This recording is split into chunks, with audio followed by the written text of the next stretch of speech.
you've been itching to try running the Sprawl, but then had a really awkward time adjusting from PF to Dungeon World. And you do worry you'd face the same. Yeah, it is a very weird thing. I have also had some struggles doing that too.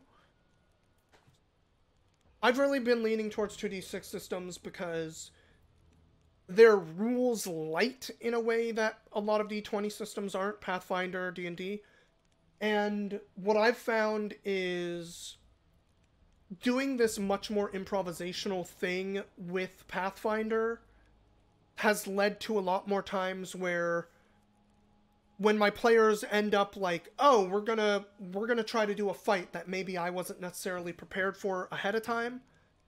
Not because like, oh, they might fight this thing, but like, it's entirely possible they're not going to fight this thing, and so I didn't put together this big sheet. There's enough resources online that I can find a character sheet and tool it in my own head, like change the weapon they're using or something to fit the situation or the character a little easier than maybe someone who's a little less experienced could do.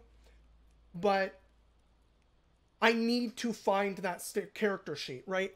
I need to have the fucking, what is their will save, their fucking reflex save, their fortitude save, how much health do they have? I need to have all these fucking things because the characters have all these spells that require me to know that. I need to know what the combat maneuver defense is in case somebody wants to try to grapple. The 2d6 systems and Powered by Apocalypse World systems say things like in the Sprawl, because you're talking about the Sprawl right now.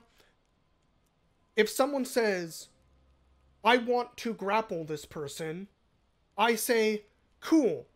That sounds like using violence to get control of the situation. And shooting a gun to kill somebody also sounds like using violence to take control of the system. So all I have to tell you to do is roll the mix-it-up move. Boom. It's that fast. Whatever characters I have, like, I'm still gonna find some sheets, like when I did prep for the Sprawl, I still had some basics of like what kind of stats do these guys have. But the stats for that are so much simpler because it's like, what kind of weapon are they using? Cool, they do 3 damage or 2 damage or whatever. If it's like a big nemesis type gang guy, like maybe they count as a small gang by themselves because they're just fucking crazy and good at fighting. And that makes it harder for these people to fight. Like, there's things I need to know, but my prep for that is like so much, it's so much easier, and the way that it comes into play is so much looser. Like, if someone wants to talk to them, and if someone comes in like, yeah, I got this guy who counts as a small gang for combat, and I found out the combat stats, and the fact that my players decided, hey, we're gonna, like, try to convince them to join our group. We're going to roll not hit the street, what is it? Fucking fast talk. We're gonna try to convince this person to join our group by lying to them. Like, cool. Roll fast talk. If you win, my prep doesn't feel like it's thrown out the window because I'm not using my stats to roll against anything anyway. Like, you guys decided to approach this situation from a totally different way, and the system is built to allow you to do that in a way that is so much smoother than a D20 system allows for. I'm gonna reread your question again because I feel like I started ranting in a weird way. How do I find the prep/improv for 2d6 versus D&D style? Yeah, so the prep for 2d6 system, I feel like, ends up being like, if I prep a mission, come up with a couple of the enemies going into it, and then I improvise what is happening with what the players I have are deciding they want to do, what we end up doing is having a session that can last like 3 or 4 hours off of me doing like a half hour to 45 minutes of prep. Maybe an hour of prep if I wanted to get a little bit more complex with, like, how the mission might play out. Whereas in a D20 system, like, I've been avoiding doing the prep recently, so I've been doing kind of that same maybe half-hour prep tops. I've had a couple sessions. I'm gonna save the game and just go to the fucking log out and switch. We're done for tonight.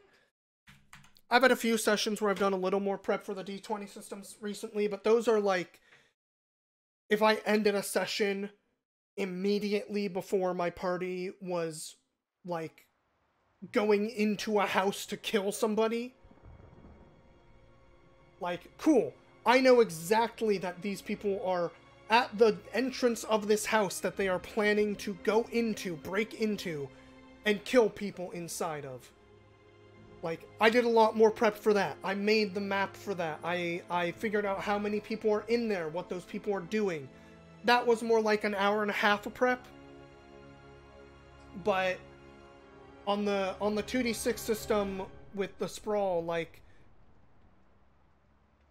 I run those a lot looser, a lot more theater of the mind, just in general, because the system allows for that. You're not talking about melee distances and, oh, am I in close spell range, 35 feet or whatever.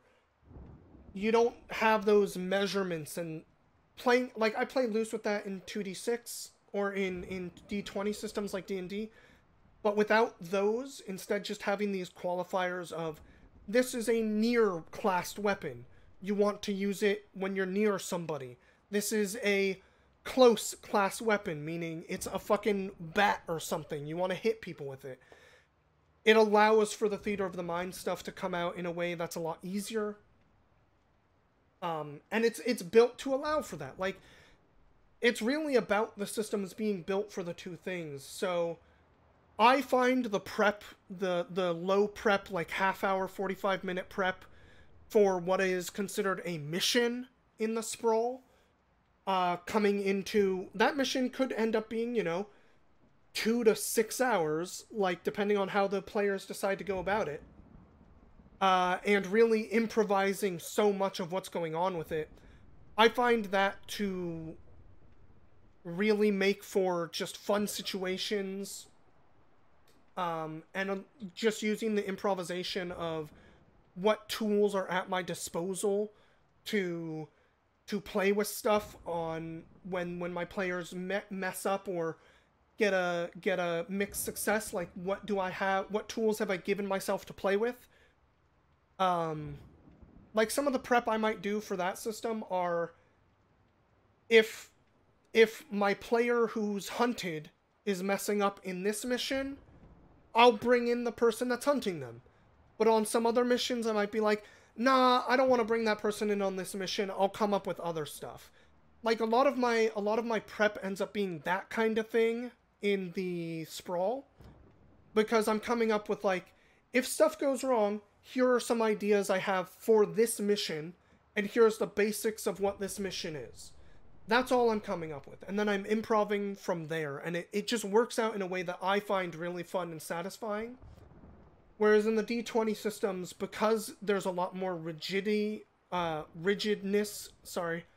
to how combat works, how skills work, that kind of thing, it means that while I've still had, I think, a lot of success with some of the improv I've done, there's a lot more pressure points on the GM side in forcing that improv, because the game rewards me prepping in a way that the 2d6 systems don't require. And that really just comes down to, like, me having a lot less instances of being able to just flow through. Once I have all the, like, when I'm coming up with a combat in a D20 system, once I have all the stat sheets, we're good. I can just roll with it. But finding the stat sheets, that is prep I need to do. Because without it, Like, I'm not just gonna be like, what is this person's armor? I don't know. What is this person's health pool? I don't know. You hit them? Great. I don't want you to have hit them. Their armor's 20 now because I decided not to. Like, it doesn't work.